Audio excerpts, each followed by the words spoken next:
प्रयास कल जाए। पुलिस बूथ एगो बनल है जैन मंदिर के सामने, सुरक्षा खतरा एगो छठिया मोड़ पर, एगो गढ़ैया मोड़ पर, एगो धरौजी मोड़ पर बूथ बनवा के बने हमारी इरादा बा। और आवेला समय में जितना ही गली मोहल्ला बा सारा गली मोहल्ला में नाली बनवा के जल निकासी के समुचित व्यवस्था की गर्मी जो वालो एडक्ट वालो ये सब जनी के परमानेंट कर जाए।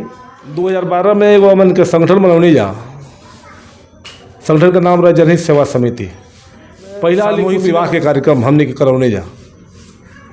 11 गो गरीब परिवार के कन्या कुल के अपना बैठे नहीं आ डेली 9:30 बजे लोग के समस्या सुन के और के निदान करावे के भरपूर प्रयास करनी। हमके उम्मीद बटे कि जब से हम ये काम शुरू कैले बानी 90 जो हमारे सामने आवेला, एक बार आवला दोबारा नहीं आवला। एजू से बैठ के शासन स्तर तक मुख्यमंत्री के पास तक मैसेज भेज के वो समस्या का समाधान कर भोजन करे का व्यवस्था नहीं है तो हमने के 22 दिन लगातार लंगर चलौनी जा। एक क्षेत्र में खोज के जो दिहाड़ी मजदूर बना जे डेली काम करके ही खाना खाला ओकरा घरे ले आले भोजन पहुँचाओ काम हमने के 22 दिन लगातार।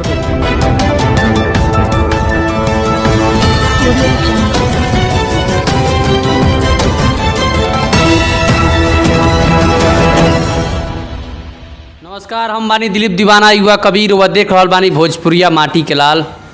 आज हम पहुंचल बानी उत्तर प्रदेश के कुशीनगर जनपद में और कुशीनगर जनपद के फाजिलनगर नगर पंचायत में, और हमारा साथ बानी ये नगर पंचायत के भावी प्रत्याशी सुनील बर्नवाल जी। यहाँ से आवे वाला नगर पंचायत चुनाव पर मुद्दा विकास पर तमाम बातचीत करब हम। सबसे पहले सुनील बर्नवाल जी, हमारा चैनल में आपके स्वागत बा, हार्दिक अभिनंदन बा। बहुत बहुत धन्यवाद बा आपके। आप भोजपुरी माटी के जितना लोग बा सबके एक साथ स्वागत बा जी। पहल का सवाल ही रही कि आवेला नगर पंचायत चुनाव पर रउका मुद्दा रही चुनाव लड़े के। नगर पंचायत के चुनाव के चाहे कोनो भी चुनाव के छोटे स्तर से लेकर बड़ा स्तर ले जनसेवा ही मुख्य उद्देश्य होगा चाहिए।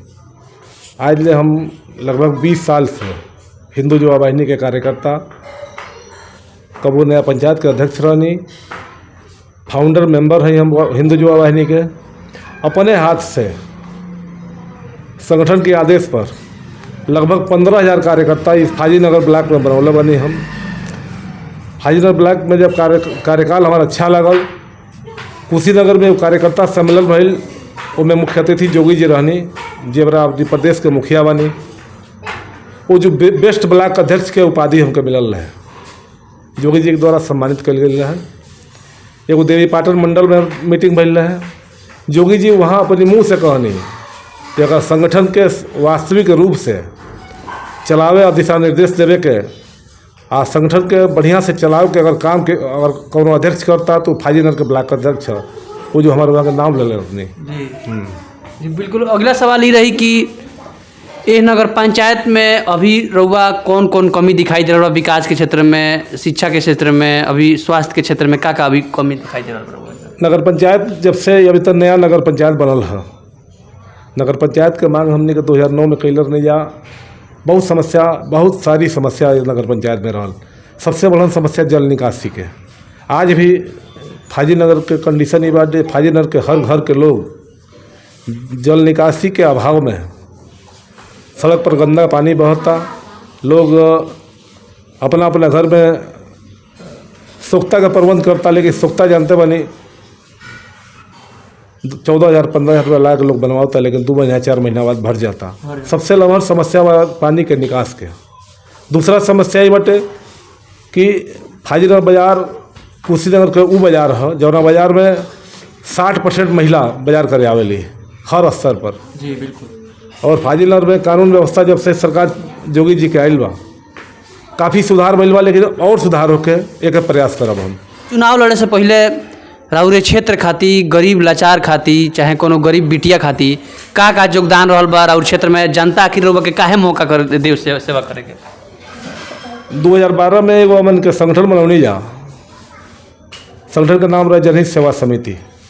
पहला वाली कुशीनगर जनपद में सामूहिक विवाह के कार्यक्रम हमने के करौने जा। 11 गो गरीब परिवार के कन्या कुल के अपना व्यवस्था से पहला शादी 2012 में भइल 11 लड़की कुल के। 2012-13 में 31 लड़की की शादी भइल और 2015 में ये अनवरत 2019 तक चलत रहल।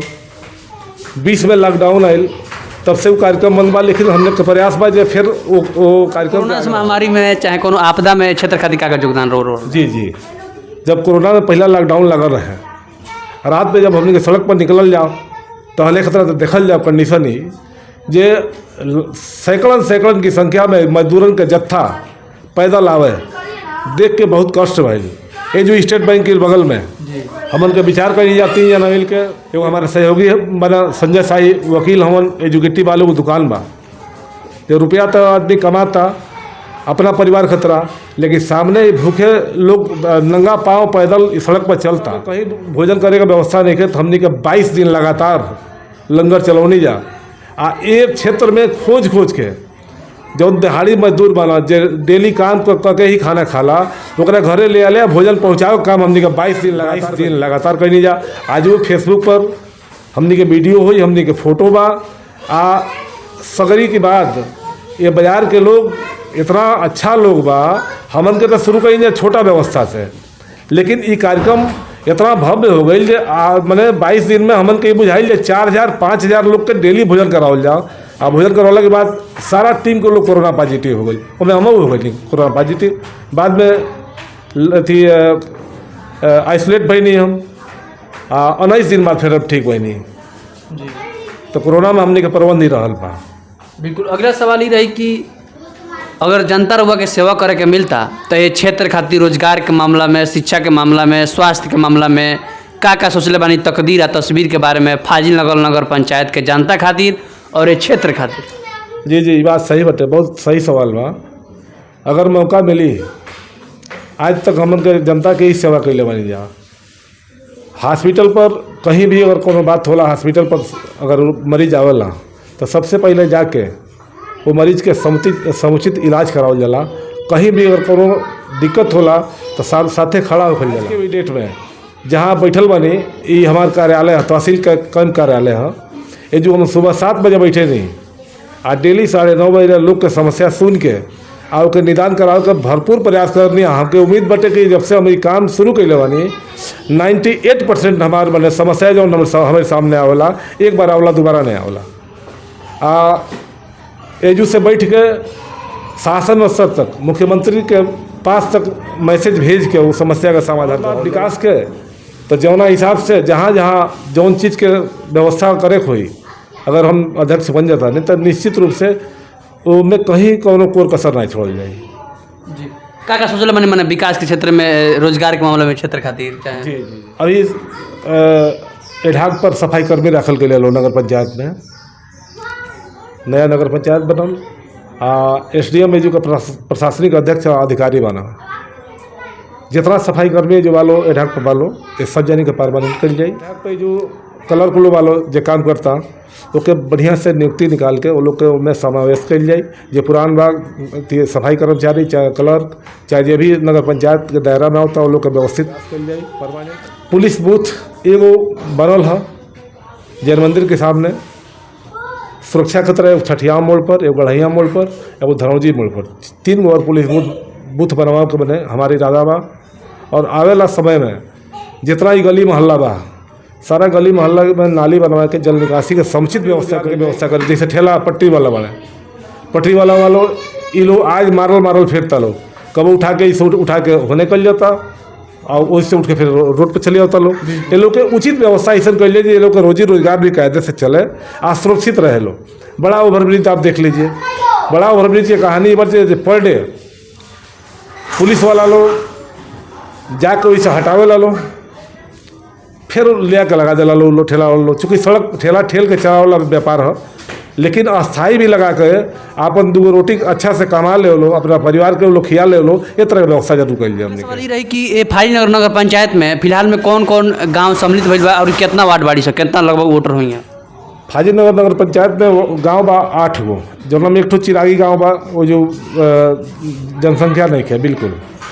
7 तो गाँव कंटिन्यू बा, और 7 गांव में अभी वार्ड कटल नहीं है।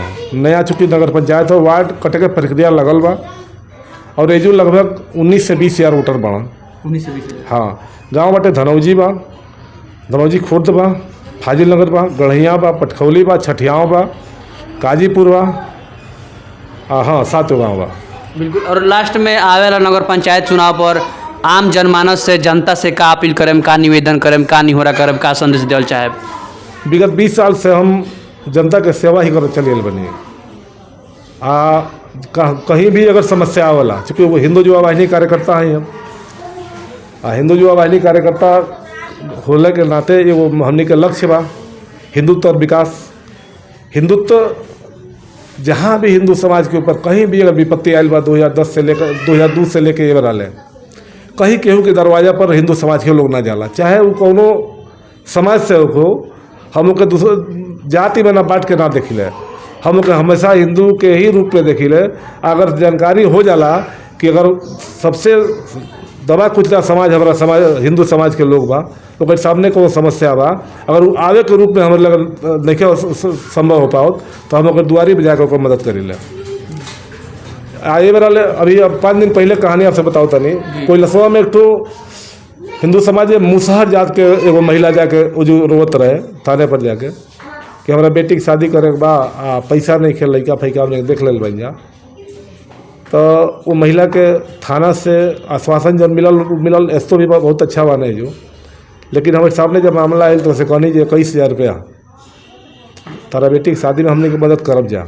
और 21,000 संभवतः हमने के इकट्ठा करके ओकरा घरे ले पहुँचा दिया।